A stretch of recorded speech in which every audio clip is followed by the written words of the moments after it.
Hello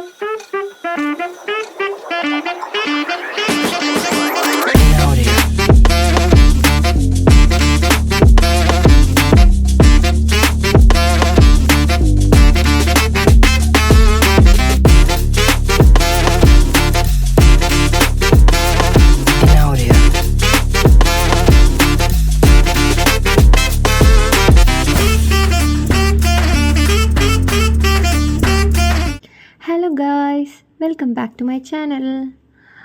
അപ്പോൾ guys, അങ്ങനെ 1.5 വർഷത്തിന് ശേഷം ഞാൻ നാട്ടിലോട്ട് തിരിച്ച് പോവുകയാണ്. അപ്പോൾ വെക്കേഷനാണ് എനിക്ക്. അപ്പോൾ എന്തായാലും ഞാൻ നാട്ടിലോട്ട് പോവുകയാണ്. എനിക്ക് സത്യം പറഞ്ഞാൽ അന്നേരം വിശ്വസിക്കാൻ പറ്റുന്നില്ലായിരുന്നു ഞാൻ പോവുകയാണെന്ന്. കാരണം ഒറ്റടുത്തായിട്ട് ഞാനിങ്ങനെ ഇത്രയും വർഷം ആദ്യമായിട്ടാണ് നിൽക്കുന്നത്. വീട്ടുകാരെയൊക്കെ ഇട്ട് ഞാൻ ഇതുവരെ എൻ്റെ വീട്ടിൽ നിന്ന് പോലും ഇതുവരെ മാറി നിന്നിട്ടില്ല. അങ്ങനെ ഉക്രൈനിൽ നിന്നിട്ടുണ്ട്, അത് പക്ഷെ കുറച്ച് മാസമായിരുന്നു. അത് കഴിഞ്ഞ് ഞാൻ ആദ്യമായിട്ടാണ് കുറേ നാൾക്ക് ശേഷം ഇങ്ങനെ വർഷം എന്ന് പറയുന്ന രീതിയിൽ മാറുന്നത്. അപ്പം ഞാനും ഭയങ്കര വിശ്വസിക്കാൻ പറ്റാത്ത രീതിയിലാണ്, അയ്യോ ഞാൻ പോവുക തിരിച്ച്, അങ്ങനത്തെയൊക്കെ ചിന്തയായിരുന്നു. ബട്ട് ഇത് സത്യം പറഞ്ഞാൽ ഞാൻ ടിബ്ലിസി വന്നിട്ട് രാവിലെ എത്തിയതാണ്. പക്ഷെ ഞാൻ വ്ലോഗ് എടുക്കുന്നത് എയർപോർട്ടിൻ്റെ അകത്തെല്ലാം കഴിഞ്ഞ് കയറി കഴിഞ്ഞിട്ടാണ്, ബോർഡിംഗ് പാസ്സൊക്കെ കിട്ടി ചെക്ക് ഇൻ ചെയ്ത് കഴിഞ്ഞിട്ടാണ് ഞാൻ വീഡിയോ തന്നെ സ്റ്റാർട്ട് ചെയ്യുന്നത്. പക്ഷേ എന്ത് പറ്റിയെന്ന് അറിഞ്ഞില്ല, എനിക്ക് അന്നേരം എടുക്കാൻ തോന്നിയില്ല. ബട്ട് ഇപ്പോൾ കയറി ഒന്ന് റിലാക്സ് ആയപ്പോൾ ഞാൻ ഓർത്തു വ്ലോഗ് ഒന്ന് സ്റ്റാർട്ട് ചെയ്യാം എന്നും പറഞ്ഞാണ് തുടങ്ങുന്നത്. അപ്പോൾ ആദ്യം തന്നെ അവിടുത്തെ കാര്യങ്ങളെല്ലാം കഴിഞ്ഞ് അകത്ത് കയറി. അപ്പം എൻ്റെ കൂടെ നൈമിഷാണ്, എൻ്റെ ഫ്രണ്ടാണ്. അപ്പോൾ സത്യം പറഞ്ഞാൽ ഞങ്ങൾ ഒരുമിച്ചൊന്നും ബുക്ക് ചെയ്തതല്ല. ബട്ട് പറഞ്ഞു വന്നപ്പോൾ ഞങ്ങൾ സെയിം ഫ്ലൈറ്റ് ആണെന്ന് മനസ്സിലായി. അങ്ങനെ പിന്നെ അവിടെ വെച്ചാണ് കണ്ടത്. അങ്ങനെ ഞങ്ങൾ അവിടെ നിന്ന് പിന്നെ ഒരുമിച്ചാണ്, സീറ്റൊന്നും ഒരുമിച്ചല്ല, അവിടെ വേറെ സീറ്റായിരുന്നു. അങ്ങനെ ഞങ്ങൾ അകത്ത് കയറാനൊക്കെ ഒരുമിച്ച് നിന്ന്. പിന്നെ ഇവിടെ കുറച്ച് ക്യൂ ഉണ്ട്, കാരണം ടിബ്ലിസിയിൽ നിന്ന് ഡൽഹിയിലോട്ട് ഒരുപാട് പേരുണ്ട്. അപ്പോൾ നല്ല ക്യൂ ഉണ്ടായിരുന്നു. അതുപോലെ തന്നെ ചെക്ക് ഇൻ ചെയ്യാനാണെങ്കിലും നല്ല ക്യൂ നിന്നാണ് അകത്ത് കയറിയത്. അപ്പോൾ ഇൻഡിഗോയിലാണ് പോകുന്നത്. ഫസ്റ്റ് ടൈമാണ് വെച്ചാൽ ഇൻ്റർനാഷണലിൽ ഫസ്റ്റ് ടൈമാണ് ഞാൻ ഇതിൽ പോകുന്നത്. ഡൊമസ്റ്റിക്കിൽ പോകുമ്പോഴും കുറച്ച് മണിക്കൂർ ആയതുകൊണ്ട് കുഴപ്പമില്ലായിരുന്നു. ബട്ട് ഇത് ഇത്രയും മണിക്കൂറുള്ളതുകൊണ്ട് എനിക്ക് അറിയത്തില്ല എന്താവുമെന്ന്. ബട്ട് ട്രാവൽ എനിക്ക് അത്ര ഇഷ്ടപ്പെടില്ല, ഞാൻ പിന്നെ പറയാം. അപ്പോൾ ഇതിൻ്റെ അകത്തോട്ട് കയറാൻ വേണ്ടി ഇരിക്കും. അപ്പോൾ ഞാൻ ഈ സൈഡിൽ കൂടി പൈലറ്റിനെ കാണുന്നുണ്ട്, അത് ഞാനൊന്ന് എടുക്കാൻ ശ്രമിക്കുന്നുണ്ട് വീഡിയോ. ചുമ്മാ എടുത്തതാണ്. അവിടെ ഇരിക്കുന്നുണ്ട് പൈലറ്റ്. അപ്പോൾ ഇതിൻ്റെ അകത്ത് കയറുമ്പോഴാണെങ്കിലും വേറെ ഫ്ലൈറ്റിലൊക്കെ നമുക്ക് നമസ്തേയൊക്കെ പറഞ്ഞ് അവർ നിൽക്കും വെൽക്കം ചെയ്യാൻ. ബട്ട് ഇൻഡിഗോയിൽ അതൊന്നും കണ്ടില്ല, അവർ വേറെന്തോ ചെയ്തുകൊണ്ടൊക്കെ നിൽക്കുവാണ്. അതുകൂടാതെ ഞാൻ നേരെ അകത്തോട്ടാണ് പോയത്. ഫുൾ സീറ്റും ബുക്ക്ഡ് ആയിരുന്നു, കാരണം ഞാൻ എടുക്കുന്ന ടൈമിൽ തന്നെ ഓരോ ഫ്ലൈറ്റും ഒറ്റ മിനിറ്റിൽ തന്നെ ഫുള്ളായി പോയിക്കൊണ്ടിരിക്കുമായിരുന്നു. ഈ ഒരു ഡേറ്റിൽ എല്ലാവരും നാട്ടിൽ പോകുന്ന ടൈമാണെന്ന് തോന്നുന്നു, കാരണം നമ്മുടെ സ്റ്റുഡൻസ് അല്ലാതെ തന്നെ വേറുള്ളവരും. അത് കഴിഞ്ഞ് ഞാൻ ഫ്ലൈറ്റിൽ കയറിയിരുന്നു. പിന്നെ എനിക്ക് എപ്പോഴും വിൻഡോ സീറ്റാണ് ഇഷ്ടം. അപ്പോൾ ഈ വിൻഡോ സീറ്റിൻ്റെ സൈഡിലിരുന്ന് നമുക്ക് വ്യൂ മൊത്തം കാണാമല്ലോ, അങ്ങനെയാണ് എനിക്ക് ഇതിനോടൊരിഷ്ടം. എപ്പോഴും ഞാൻ വിൻഡോ സീറ്റേ എടുക്കത്തുള്ളൂ. ഇതിനായിട്ട് ഞാൻ നോക്കും, ഇങ്ങനെ വിൻഡോ തന്നെ വേണമെന്നും പറഞ്ഞു. അപ്പോൾ സൈഡിലിരുന്ന് ഇങ്ങനെ കണ്ടിട്ട് പിന്നെ നൈറ്റ് ടൈം ആയിരുന്നു, രാത്രി 12 മണിക്ക് കഴിഞ്ഞിട്ടാണ്. അപ്പോൾ അതിൻ്റെ ഇരുട്ടുണ്ട്. ബട്ട് എനിക്ക് രാത്രി ട്രാവൽ ചെയ്യാൻ ഭയങ്കര ഇഷ്ടം. അതാകുമ്പോൾ നമുക്ക് അന്നത്തെ ദിവസം തന്നെ എത്തും എവിടെ പോയാലും. അല്ലെ 2 ദിവസത്തെ ഇത് വരും. ഇപ്പോൾ ഇന്ന് കയറുവാണെങ്കിൽ പിറ്റേന്നാകുമ്പോഴത്തേക്ക് എനിക്ക് അതിനോട് താല്പര്യമില്ല, ഇതാണ് ഇഷ്ടം. അത് കഴിഞ്ഞ് എയർ ഹോസ്റ്റസ് അവിടെ നിന്ന് നമുക്ക് അറിയേണ്ട കുറച്ച് കാര്യങ്ങളൊക്കെ ഇങ്ങനെ മാസ്കിൻ്റെ അല്ലാതെയൊക്കെ കാണിക്കുന്നുണ്ടായിരുന്നു. ബട്ട് അതാരും മൈൻഡ് ചെയ്യാതെ എല്ലാവരും ഇരുന്ന് ഉറക്കത്തിൻ്റെ ഒരു ഇതിലാണ് ഈ ടൈം ആയതുകൊണ്ട്. അങ്ങനെ ഫ്ലൈറ്റ് നമ്മൾ ജസ്റ്റ് ഒന്ന് തിരിച്ചിടുക, കാരണം ഏത് വഴി കൂടി പോകേണ്ടതെന്ന് വെച്ചാൽ അവർ ഇപ്പോൾ റൊട്ടേറ്റ് ചെയ്ത് ഒക്കെ ഇടാറുണ്ട്. അങ്ങനെ എന്നിട്ട് അവിടെ കുറച്ച് നേരം ഇട്ടിട്ട് പിന്നെ സ്റ്റാർട്ട് ചെയ്യത്തുള്ളൂ. അപ്പോൾ ആ ടൈമിലും എയർ ഹോസ്റ്റസ് നമുക്ക് ഇങ്ങനെ കാണിച്ചു തന്നുകൊണ്ടിരിക്കും ഓരോന്നും. പക്ഷെ ആരും കാണാത്തതുകൊണ്ട് എനിക്ക് തന്നെ വിഷമം വന്ന് ഞാൻ കുറച്ച് നേരം ശ്രദ്ധിച്ചൊക്കെ ഇങ്ങനെ ഇരുന്ന്. പക്ഷെ വീഡിയോ ഇച്ചിരി എടുത്തുള്ളൂ, ബാക്കി ഞാൻ എടുത്തില്ല. നോക്കി അവരിനി എന്തെങ്കിലും വിചാരിക്കണമെന്ന് ഓർത്ത് ഞാൻ എടുക്കാഞ്ഞത്. കുറച്ചിങ്ങനെ ജസ്റ്റ് കാണിച്ചിട്ട് പിന്നെ ഫോൺ യൂസ് ചെയ്യാൻ പാടില്ലല്ലോ, ഫോൺ എടുത്ത് മാറ്റണമെന്ന് പറയും. നമ്മൾ എയർപ്ലെയിൻ മോഡിൽ ഇട്ടാലും ക്യാമറ കൊണ്ട് എടുക്കുന്നതിന് കുഴപ്പമില്ല. ബട്ട് നമ്മുടെ കയ്യിൽ ഫോൺ ഇരുന്ന് കാണണ്ടെന്ന് ഓർത്ത് ഞാൻ പലപ്പോഴും ഇങ്ങനെ എടുത്ത് മാറ്റി വെക്കും. അവർ മാറുന്ന ടൈമിലേ ഞാൻ ഇങ്ങനെ എടുക്കാറുള്ളൂ. ഞാൻ കാണിച്ചെടുക്കുന്നത് എനിക്കും അത്ര ഇഷ്ടമല്ല. അങ്ങനെ അവിടെ നിന്ന് തിരിച്ചിട്ട് പിന്നെ നേരെ പോവുകയാണ്. പിന്നെ നിങ്ങൾക്ക് വിൻഡോയിൽ തന്നെ കാണാൻ പറ്റും, നല്ല പൊടിയുണ്ട്. ഞാൻ ഇത്ര സൂം ചെയ്ത് പിടിച്ചിരിക്കുന്നതുകൊണ്ടാണ് അത് അത്ര ക്ലിയർ അല്ലാത്തത്. എനിക്ക് അലർജിയൊക്കെ ഉള്ളതാണ്, ഡസ്റ്റ് അലർജി, എല്ലാ അലർജിയും ഉണ്ട്. അപ്പോൾ എനിക്ക് ചെറിയൊരു പൊടിയുടെ ഇത് കിട്ടിയാൽ തന്നെ എനിക്കറിയാൻ പറ്റും പൊടികളുണ്ടെന്ന്. അപ്പം ഭയങ്കര ബുദ്ധിമുട്ടായിരുന്നു. അപ്പം അവിടെ നിന്ന് എടുക്കാൻ തുടങ്ങി. കാരണം നൈറ്റ് ആയതുകൊണ്ട് ഈ ലൈറ്റൊക്കെ ഒന്ന് നല്ല രസമാണ്. അതാണ് എനിക്ക് നൈറ്റ് പോകാൻ ഇത്ര ഇഷ്ടം. പിന്നെ ബിൽഡിങ്സൊക്കെ ഒരു ഇച്ചിരി ഹൈറ്റിൽ പൊങ്ങുമ്പോൾ തന്നെ നമുക്ക് ഫുൾ ബിൽഡിങ്സ് നല്ല ഭംഗിയിൽ കാണാൻ പറ്റും.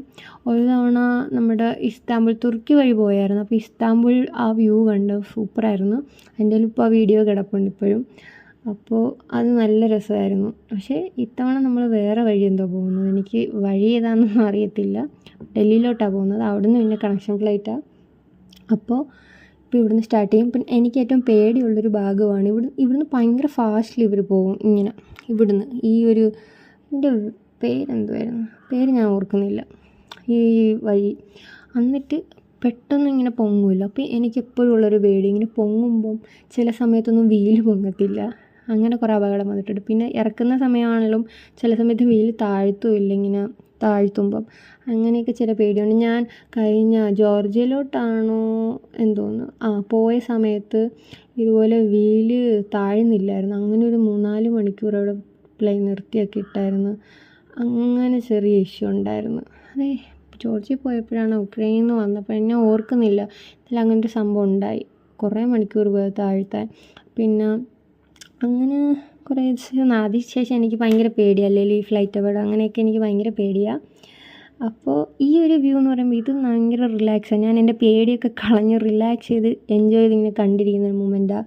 കാരണം പേടിച്ചിരിക്കുന്ന ടൈമിൽ ഇത് പൊങ്ങുമ്പോൾ എൻ്റെ നെഞ്ച് ഇങ്ങനെ ഇടിക്കും. എത്ര തവണ പോയാലും എനിക്ക് പിന്നെയും പേടിയാണ്. പിന്നെ എൻ്റെ ചെവിയിൽ ഇങ്ങനെ ചിലർക്ക് വരും, എത്ര യാത്ര ചെയ്താലും പിന്നെയും ചിലരുടെ ചെവിയിൽ ഇങ്ങനെ എയർ കയറും. അപ്പം ഞാൻ ഇങ്ങനെ ചെവി ഇങ്ങനെ പൊത്തിയിട്ട് മൂക്ക് ഇങ്ങനെ അമർത്തുമ്പം നമ്മുടെ ആ എയർ കയറിയത് പോകും. ഞാൻ ഇപ്പോഴേ അങ്ങനെ ഒരു ട്രിക്ക് കണ്ടുപിടിച്ചത്. ഇപ്പോൾ എനിക്കത് കുഴപ്പമില്ല. അതുകൊണ്ട് പിന്നെ ഫുഡ് വന്നു. എനിക്ക് ക്യാpuchino ആയിരുന്നു. ക്യാpuchino നല്ലതായിരുന്നു. ചില സ്ഥലത്ത് ചിലത് കിട്ടുമ്പോഴൊന്നും കൊള്ളത്തില്ലായിരുന്നു, പക്ഷേ ഇത് നല്ലതായിരുന്നു ക്യാpuchino. പിന്നെ ചിക്കൻ ജുംഗ്ലി സാൻഡ്വിച്ച്, അങ്ങനെ എന്തൊരു സാൻഡ്വിച്ച്, ബട്ട് ഫുൾ ചിക്കൻ ആയിരുന്നു. എനിക്ക് ഈ വെജിറ്റബിൾ അങ്ങനെയൊന്നും ഇഷ്ടമല്ല ഇതിൽ സാൻഡ്വിച്ചിൻ്റെ ഇടയ്ക്ക് വരുന്നത്. ബട്ട് ഇത് ഫുൾ പ്ലെയിൻ ചിക്കനും എന്തോ ഒരു ഗ്രേവി മസാല മിക്സാണ്, ബട്ടറൊക്കെ ഇട്ടതാണ്. അതുകൊണ്ട് ഞാനത് കഴിച്ചു. എനിക്ക് സത്യം പറഞ്ഞാൽ ആദ്യമായിട്ടാണ് ഇങ്ങനെ പോകുന്നതെങ്കിൽ എനിക്കിഷ്ടപ്പെടത്തില്ല ഇങ്ങനത്തെ ഒന്നും. ഞാൻ ഇന്ത്യൻ മാത്രം എനിക്കിഷ്ടപ്പെടുന്നൊരു ഇതാണ്. ഞാൻ അല്ലാതുള്ള സാൻഡ്വിച്ച് നാട്ടിൽ പോലും ഞാൻ ട്രൈ ചെയ്ത് നോക്കത്തില്ല. എനിക്കിഷ്ടമല്ല ഒരു ഫ്ലേവറും. ബട്ട് ഇപ്പം എല്ലാം ഇഷ്ടപ്പെട്ട്, അത് സാഹചര്യം നമ്മളെ ഇഷ്ടപ്പെടുത്തുമല്ലോ. അത് കഴിഞ്ഞ് പിന്നെ ഞാൻ ഉറങ്ങിയിട്ടില്ല. എനിക്ക് അലർജി വന്ന് ടാബ്ലറ്റ് കഴിക്കാൻ പറ്റിയില്ല. എൻ്റെ കയ്യിൽ വെള്ളവും ഇല്ലായിരുന്നു. പിന്നെ ഞാൻ എല്ലാവരും ഉറക്കവും ലൈറ്റൊക്കെ ഓഫായി. പിന്നെ ഞാൻ കണ്ണടച്ച് തന്നെ അങ്ങ് ഇരുന്ന്. പിന്നെ ഞാൻ ഓർത്ത് വീഡിയോ മിസ് ചെയ്യുന്ന എന്തിനാണെന്ന് പറഞ്ഞു ഫുൾ വീഡിയോസൊക്കെ ഇങ്ങനെ ഇടയ്ക്കിടയ്ക്ക് തുറന്നെടുത്ത് വിൻഡോ. അപ്പോൾ ഫുള്ള് ആകാശം എനിക്ക് കുറേ വട്ടം കണ്ടിട്ടുണ്ടെങ്കിലും പിന്നെയും കാണുമ്പോൾ നമുക്ക് ഇങ്ങനെ എനിക്ക് ഇങ്ങനെ പിടിക്കണം എന്നുള്ള തോന്നലായിരുന്നു. പിന്നെ ഇത് മൗണ്ടൻ വന്നിട്ട് അതിൻ്റെ പുറത്ത് സ്നോ ഒക്കെ കിടക്കും. ഇതൊക്കെ നല്ല വ്യൂ ആണ്. നമുക്ക് ഒരു തവണയെങ്കിലും ഫ്ലൈറ്റിൽ കയറാത്തോളം നമ്മൾ ഇതൊക്കെ കണ്ട് എൻജോയ് ചെയ്യണമെന്ന് ഞാൻ പറയത്തുള്ളൂ. അത്ര നല്ല വ്യൂ ആണ്. നമുക്ക് ലൈഫിൽ തന്നെ ഇതൊക്കെ നല്ല മൊമെൻറ്റ്സാണ്. അപ്പം ഇത് നമുക്ക് വീഡിയോയിൽ ഞാൻ സത്യം പറഞ്ഞാൽ വ്ളോഗ് എടുക്കുന്നുണ്ടാണ് ഇതൊക്കെ എടുക്കുന്നത്. അല്ലെങ്കിൽ ഞാൻ ഇത്രയും നാളൊന്നും എടുത്തിട്ടില്ല. പിന്നെ ഇപ്പോൾ എന്തൊക്കെയോ എടുക്കാനൊരു ഇഷ്ടമുള്ളതുകൊണ്ട് ഇതൊക്കെ ഞാനങ്ങ് എടുത്തു. പിന്നെ പലതും ഞാൻ ആഡ് ചെയ്യുന്നില്ല ഇതിൽ. അത് കഴിഞ്ഞ് ഇപ്പം ഡൽഹി എത്താറായി. ഡൽഹിയിലോട്ട് ലാൻഡ് ചെയ്യുവാണ്. ഇപ്പോഴും എനിക്കൊരു പേടി ടൈമാണ്. ഇത് ഇങ്ങനെ താഴ്ത്തി ഇറക്കുമ്പം ഇത് വീല് താഴ്ത്തില്ല, അങ്ങനെയൊക്കെ കുറേ പേടിയുണ്ട്. അങ്ങനെ അവിടെ സേഫായിട്ട് എത്തി. അത് കഴിഞ്ഞ് സത്യം പറഞ്ഞാൽ ഞാനൊരു വ്ളോഗും എടുത്തില്ല, വീഡിയോ എടുത്തില്ല. എനിക്ക് പറ്റിയില്ല. കാരണം ഇതാണ് ഞാൻ ഇൻഡിഗോ വെറുത്തെന്ന് പറഞ്ഞു. ഇനി ഒരിക്കലും ഇൻഡിഗോയിൽ ട്രാവൽ ചെയ്യത്തില്ല എന്ന് ഞാൻ തീരുമാനമെടുത്തു. ശരിക്കും പറഞ്ഞാൽ എൻ്റെ പപ്പയ്ക്കൊന്നും ഇത് അറിയത്തില്ലായിരുന്നു, ഇങ്ങനെ ഡൊമസ്റ്റിക്കിലോട്ട് നമ്മളെ വിടുമെന്ന്. പപ്പ കരുതിയിരുന്നത് ഇൻ്റർനാഷണലി തന്നെ കണക്ട് ചെയ്യുന്നു. ഞാൻ ടിക്കറ്റ് അങ്ങനെ ഏതാണെന്നൊന്നും എൻ്റെ അടുത്ത് ചോദിച്ചൊന്നും ഇല്ലായിരുന്നു. അതുകൊണ്ട് പപ്പയും വിചാരിച്ചില്ല ഇങ്ങനെയാണെന്നല്ല. ഇൻഡിഗോ വരാൻ പോലും എന്നോട് പറയത്തില്ല. ഞാനാ പറഞ്ഞത് ഇത് മതിയെന്ന് പറഞ്ഞ് ഞാൻ തന്നെ എടുത്തതാണ് ടിക്കറ്റൊക്കെ. ലാസ്റ്റ് ഇങ്ങനെ വലിയൊരു പണി എനിക്കും കിട്ടി. ഞാൻ ഇതോടുകൂടി നിർത്തി. കാരണം അത്രയ്ക്ക് ടയർഡായി. എനിക്കൊരു 5 മണിക്കൂർ കൂടുതലുള്ള വെയിറ്റിംഗ് ടൈം ഉണ്ടായിട്ട് എനിക്ക് മിച്ചം കിട്ടിയത് ഒരു 3/4 മണിക്കൂറാണ്. കാരണം അത്രയും മണിക്കൂർ ഞാൻ ക്യൂയിൽ നിന്ന് എൻ്റെ ടൈം മൊത്തം പോയി. ഇങ്ങനെ പറയുന്നത് മോശമാണെന്ന് അറിയത്തില്ല. ഞാൻ സത്യം പറഞ്ഞാൽ ഇവിടുന്ന് ഇൻ്റർനാഷണലിൽ നിന്ന് ഇറങ്ങി കറങ്ങി ഡൊമസ്റ്റിക്കിൽ നമ്മൾ ഈ ലഗേജുമായിട്ട് നമ്മൾ തന്നെ സെൽഫ് ട്രാൻസ്ഫർ ആണെന്ന് ഞാൻ അറിഞ്ഞില്ലായിരുന്നു. എല്ലാം ഇത്രയും പൈസ കൊടുത്തിട്ടും എല്ലാം നമുക്ക് ഇങ്ങനെ തന്നെ വന്നു. സെൽഫ് ട്രാൻസ്ഫർ, അതുപോലെ ഇത്രയും ഹവർ എങ്ങനെ പോയെന്ന് എനിക്കറിയത്തില്ല. നടന്ന് ഞാൻ തന്നെ ടയേർഡായി. അവസാനം എങ്ങനെയോ എത്തി. അത് കഴിഞ്ഞ് ഞാൻ നോക്കുമ്പോൾ 45 മിനിറ്റാണ് മിച്ചമുള്ളത്. ഇത്രയും മണിക്കൂർ എവിടെ പോയെന്ന് എനിക്ക് അറ്റ്ലീസ്റ്റ് ലോഞ്ചിൽ കയറാനോ ഒന്നിനും പറ്റിയില്ല. അത് കഴിഞ്ഞ് ഞാൻ നല്ല വിഷമത്തിലായിരുന്നു. അത് കഴിഞ്ഞ് പിന്നെ നാട്ടിലോട്ട് ഇപ്പോൾ എത്തുമല്ലോ എന്ന് പറഞ്ഞ സമാധാനത്തിൽ അതൊക്കെ വിട്ട് പിന്നെ മമ്മിയാണ് മറ്റേ കൂളിംഗ് ഗ്ലാസ് വെച്ചത്. അതിൻ്റെ ഇപ്പുറത്ത് ചുരിദാറിട്ട മമ്മിയുടെ അനിയത്തി, പിന്നെ ആ നീലിയിട്ടത് ലിറ്റിൽ, അങ്ങനെ പപ്പയാണിത്. അങ്ങനെ എന്നെ വിളിക്കാൻ വന്നു. അതിന് എനിക്ക് ചായയും സ്നാക്സൊക്കെ വാങ്ങിച്ചു തന്നു. സംസാരിക്കുവായിരുന്നു, ഞാൻ ക്ഷീണിച്ചു പോയെന്നൊക്കെ പറയുന്നുണ്ട്. ഇവരെയൊക്കെ കണ്ടപ്പോൾ സന്തോഷത്തിൽ പിന്നെ നാട്ടിൽ നിന്ന് ഫസ്റ്റ് ചായയാണല്ലോ നമ്മുടെ മെയിൻ. ചായയല്ല കോഫിയായിരുന്നു അത്. ബട്ട് അത് കുടിച്ച് ഞാൻ അഡ്ജസ്റ്റ് ചെയ്തു. അവിടെ ചായ ഇല്ലാന്ന് തോന്നുന്നു, പപ്പയാണ് വാങ്ങിച്ചുകൊണ്ട് വന്നത്. അങ്ങനെ എല്ലാവരെയും കണ്ടു നേരെ വീട്ടിലോട്ട് പോകാനുള്ള തയ്യാറെടുപ്പിലാണ്. അപ്പം ഇത് എയർപോർട്ടിൽ തന്നെയാണ്, അതിൻ്റെ വാതിക്കലുണ്ടായിരുന്നതാണ്. അപ്പോൾ എന്നെ കണ്ട സന്തോഷത്തിൽ അവരൊക്കെ ഇങ്ങനെ സംസാരിച്ചിങ്ങനെ നിൽക്കുക. അപ്പോൾ നിങ്ങൾക്ക് എല്ലാവർക്കും ചെറിയ വീഡിയോ, ഡൽഹി വരെയുള്ളത് ഡീറ്റെയിൽ ആയിട്ടുള്ളൂ, ഇഷ്ടപ്പെട്ടെന്ന് കരുതുന്നു. അപ്പോൾ ഇനി അടുത്ത വീഡിയോയിൽ കാണുന്നവരെല്ലാവർക്കും ടാറ്റാ, ബൈ ബൈ.